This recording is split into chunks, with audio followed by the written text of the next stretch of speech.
પ્રા એકાદશી વ્રત કથા।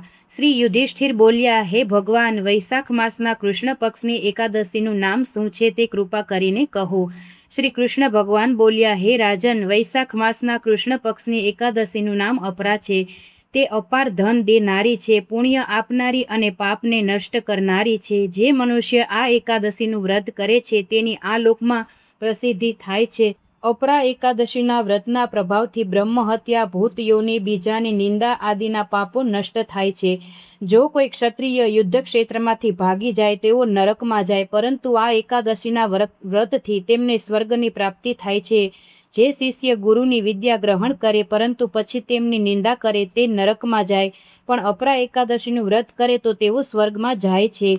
જે ફળ 3 પુષ્કરોમાં સ્નાન કરવાથી અથવા કારતક માસમાં સ્નાન કરવાથી, ગંગાજીના તટ પર પિંડદાન કરવાથી ફળ મળે તે અપરા એકાદશીનું વ્રત કરવાથી મળે છે।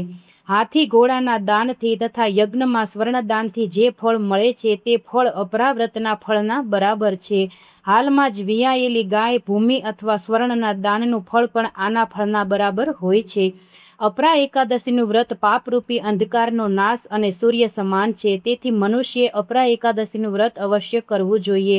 આ વ્રત બધા વ્રતોમાં શ્રેષ્ઠ છે। અપરા એકાદશીનો દિવસ ભક્તિપૂર્વક રહેવાથી વિષ્ણુપદની પ્રાપ્તિ થાય છે।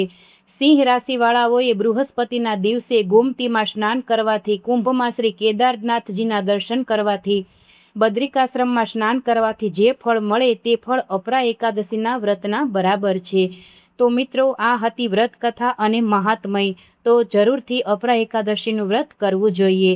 વિડીયો ગમ્યો હોય તો લાઇક, શેર ને સબસ્ક્રાઈબ કરી કોમેન્ટમાં જય શ્રી વિષ્ણુ ભગવાન જરૂરથી લખજો। જય માતાજી।